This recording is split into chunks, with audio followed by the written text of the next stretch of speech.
We're here at West Perth Department of Transport. I'm going to show you the northbound driving test route. Park in one of the 5 designated bays here at West Perth. It's clearly marked driving assessment bays. So park in one of those at least about 15 minutes before the commencement of your driving assessment. If not, the rest of the car park is paid car park. Now, as you leave, just make sure, keep an eye on any traffic. There's all sorts of things happening here because it's relatively busy and a lot of people don't understand that you're doing a driving test. But anyway, they shouldn't really have any sympathy for you because you're doing a driving test, because everyone assumes that you are the driver who's going to walk out with the license that day. Now here at the stop sign, just make sure you stop. It is a private property. It's a bit arguable, but look, it says stop. Just show to the assessor that you know what the stop sign means and what to do. As you continue down, just watch these speed bumps. They're pretty vicious. So yeah, don't go too fast over them. And just listen carefully to the instructions and make sure that there's no traffic on your exit from the licensing centre here. There can also be a large volume of pedestrians around here, and reportedly a lot of candidates fail their driving test for not intercepting pedestrians and not giving way to them. In this region here, it can be tricky because there's parked cars, but also there could be pedestrians because there's some sort of training centre and some offices on the right-hand side there as well. Turning left here, because you can't turn right-hand side would be the dead end here, but you still have to indicate to avoid losing points for signalling. When you get to this intersection to Railway Street, it can be pretty busy, but especially when you're turning right. So just ensure that there's nobody to give way to, and make sure that you understand that there's no refuge lane in the middle so you can squeeze into and wait for the rest of the traffic on your left. Be patient here. You only turn if it's safe to do so. It can take a while to get a safe gap, especially during the peak hours traffic. So don't commit to turning unless you're 100% sure that there's nobody to give way to. Now we're on Railway Street and heading down towards Loftus Street. These moments are the crucial moments of your driving assessment because that's where people get most nervous. So what you have to do, you have to focus on what's happening right now. So check that green light, see if it's a green arrow or you've got a single green light where you might potentially give way to.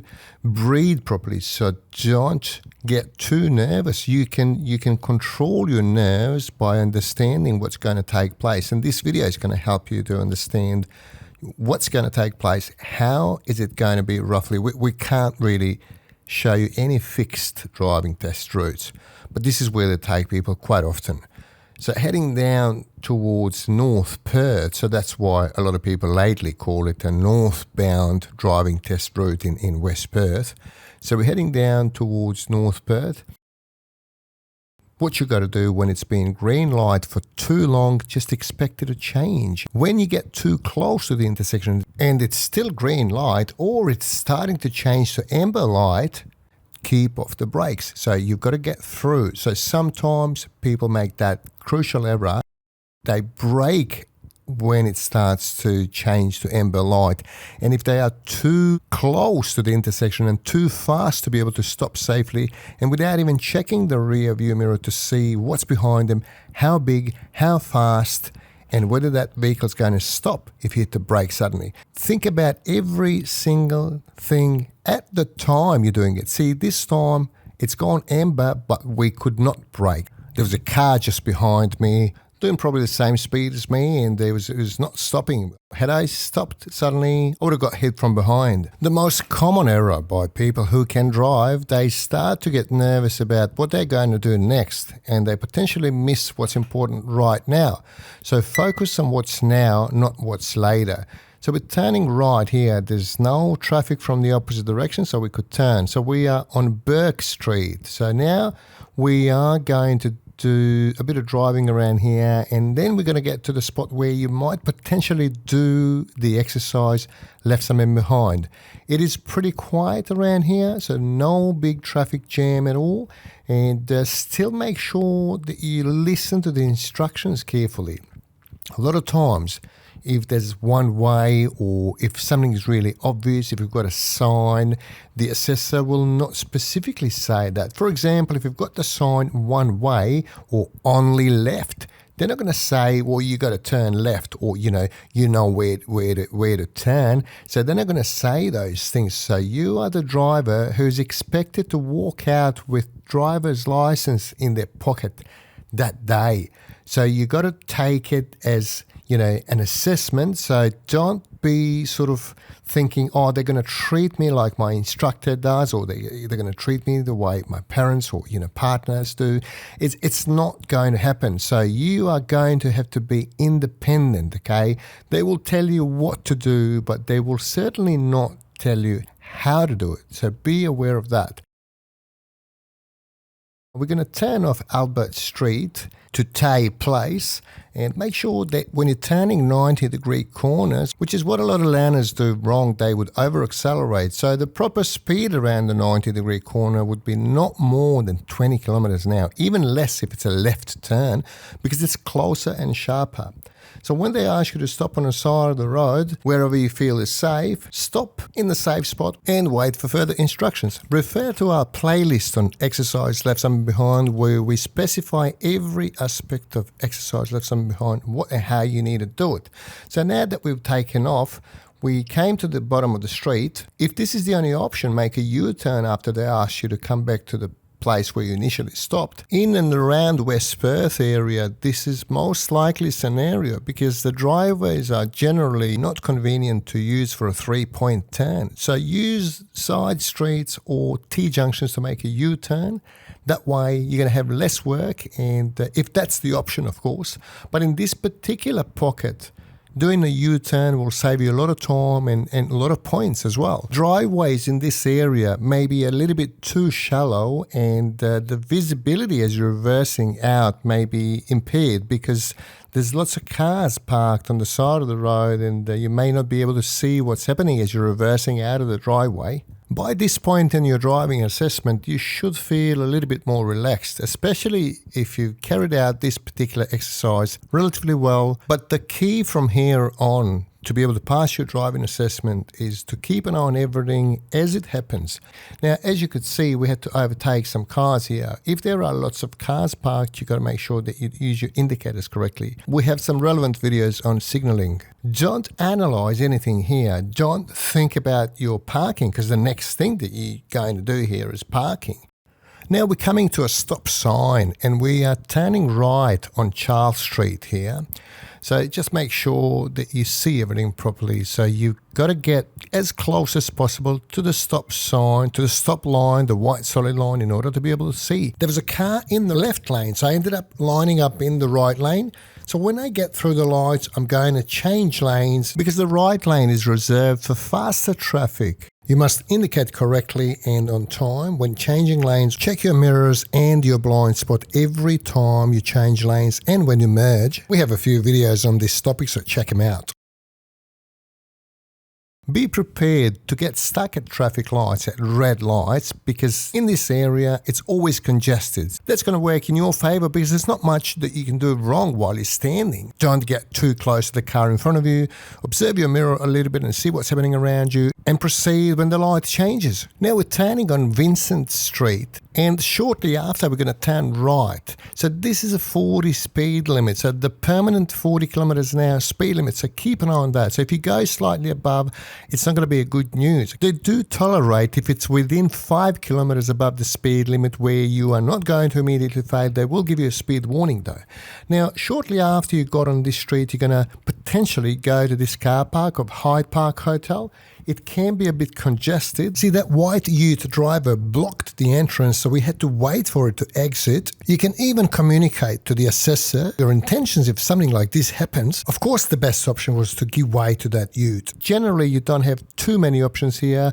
There may be a few spots available. People don't fail often for ending up on an angle, but they do fail for poor observation skills. I personally suggest when you are reversing that your posture is correct. Refer to some of our videos on posture while reversing, and also change your viewing angle at least every 2.5 seconds.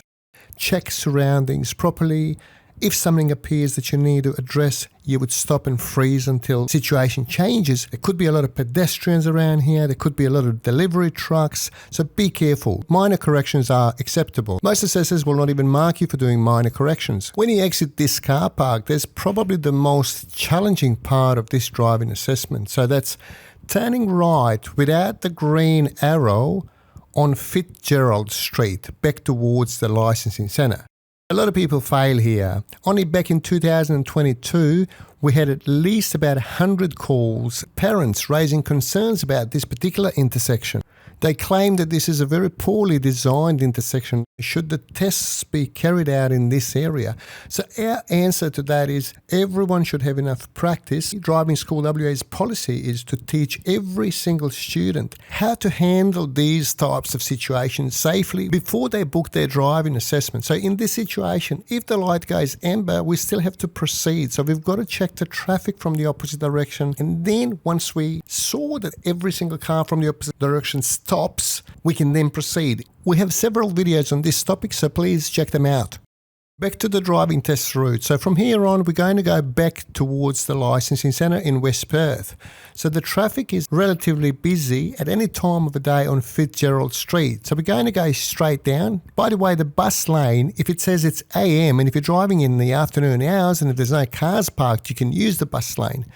They have signs stating, the little white signs on the side of the road, which times of the day it's bus or taxi lane. So generally if it's AM, it would be 6:30 to 9 AM. And if it's a PM lane, it's usually about 4:30 to 6 PM. So you're going to check those times out.